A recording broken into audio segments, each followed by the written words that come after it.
Hey all అందరూ ఎలా ఉన్నారు? Welcome back to our channel. రండి, ఈరోజు మనం గ్రేప్స్తో homemade ice cream prepare చేసుకుందాం. ఇదైతే చాలా చాలా ఈజీ అనమాట. నేను మొన్న పూజ చేసుకున్నాను కదా ఇంట్లో. సో దాంట్లో కొన్ని గ్రేప్స్ అయితే ఉన్నాయన్నమాట.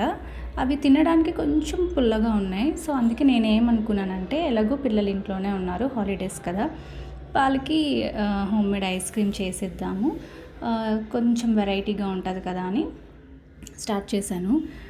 నిజంగా చాలా చాలా బాగా వచ్చింది. నేను ఇందులో చాలా తక్కువ ఐటమ్సే వేసాను. నాకు ఇంట్లో ఫ్రెష్ క్రీమ్ ఉంది, మిల్క్, గ్రేప్స్, షుగర్, అంతే. నేను ఇంకేం యాడ్ చేయలేదు. మనం కొంచెం కన్సిస్టెన్సీ చూసుకుంటే సరిపోతుంది అనమాట. నేనైతే ఒక 250 గ్రామ్స్ కన్నా తక్కువే గ్రేప్స్ యూస్ చేశాను. నాకు అరౌండ్ 5 మౌల్స్ వరకు ఐస్ క్రీమ్ వచ్చింది. తినడానికి కూడా చాలా బాగుంది, పుల్ల పుల్లగా తీయగా ఉన్నదనమాట. ఎందుకంటే షుగర్ యాడ్ చేసాం కదా, మరి అంత పుల్లగా లేదు, మరి అంత స్వీట్గా కూడా నేను చేయలేదు.